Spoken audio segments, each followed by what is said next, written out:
I'm greatly amused. I did a video a short while ago about Mr. Lavrov, about Russia is solely responsible for the war in Ukraine and Lavrov's admission that Russia doesn't want peace. And Robbie the Pict says, better get your facts right before engaging with Lavrov. He made an absolute fool of the British Foreign Secretary and future Prime Minister. I'm not sure that's entirely true.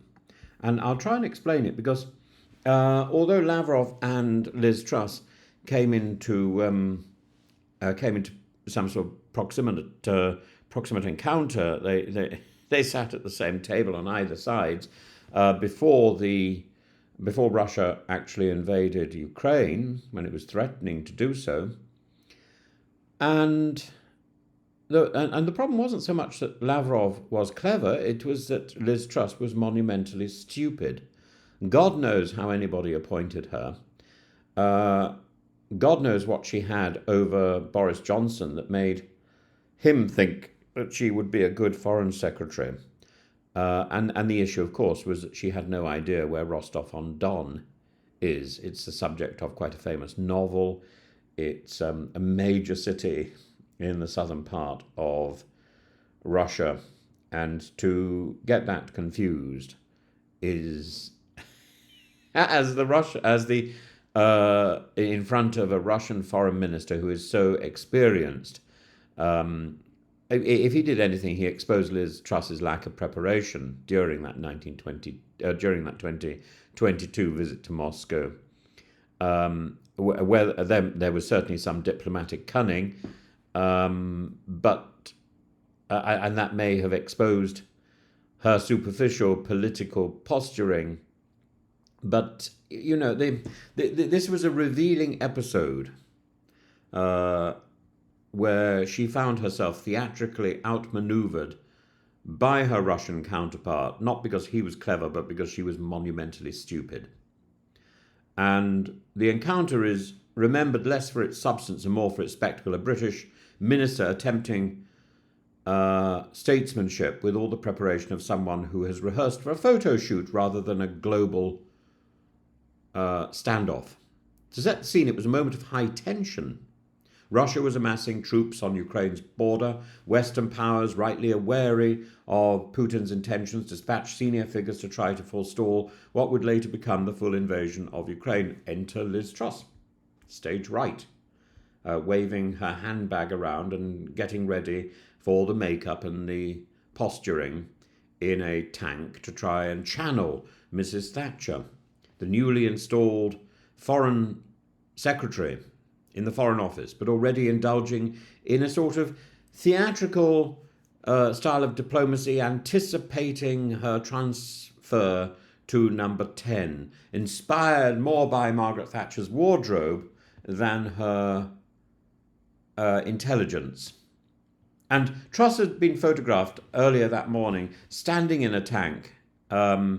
No, actually, I think she was repeating something. She'd been in a tank in Estonia the previous year, so she was doing it again because that was so. She found tanks comforting and memorable.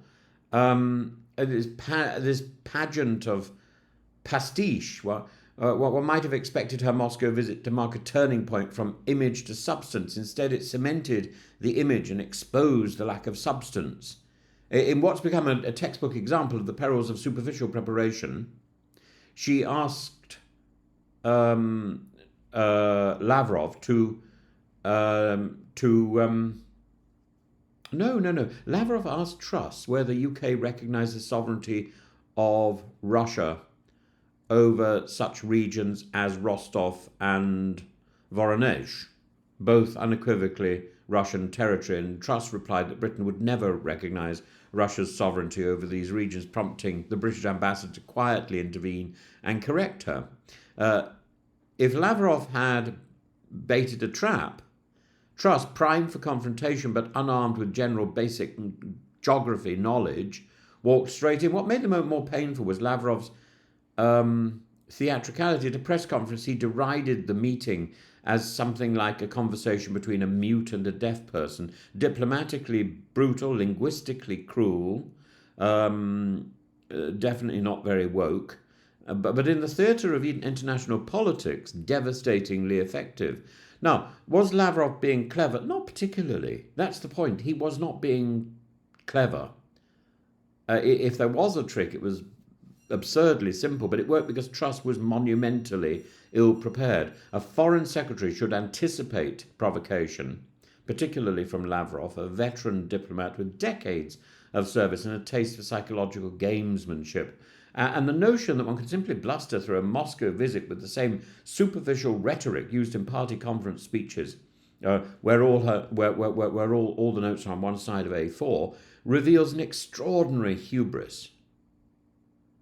I know people who practice and practice and practice for an interview, and they get it right. To be fair, Lavrov's aggression was not unusual. Russian diplomacy is frequently more aggressive than more destructive than constructive, but it was the British minister's job to play the part of the foil, and Truss did precisely that. She embodied the unfortunate tendency among some politicians to confuse the symbolism of strength with its substance. She would have been better keeping her mouth shut. And this brings me to the broader criticism. Liz Truss's approach to foreign policy at the time seemed to be about projection rather than persuasion. Her self-comparison to Thatcher, visually and rhetorically, was both deliberate and ill-judged. Thatcher may have written tanks, but she also read her briefs. She understood detail.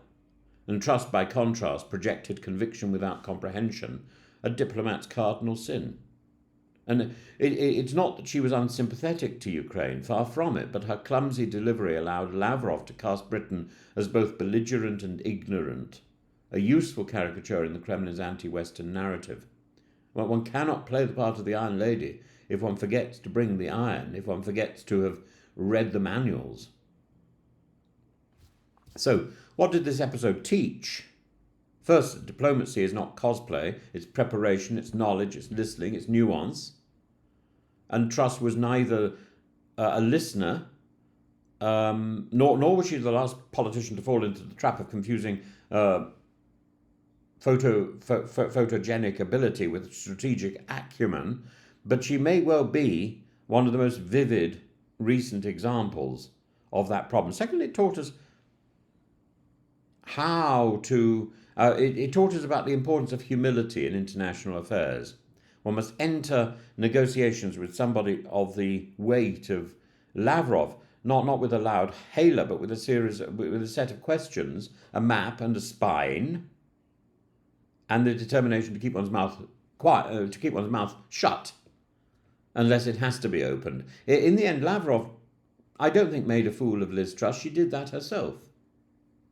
He merely lit the stage, positioned the limelight, drew back the curtain and let her do her thing. What he saw was not Thatcher Mark II, but a confused and ill-prepared minister, a thin plot, a sheet of A4, her crib sheet, and no discernible intelligence. So did Lavrov make a fool of Liz Truss? No, she did that herself.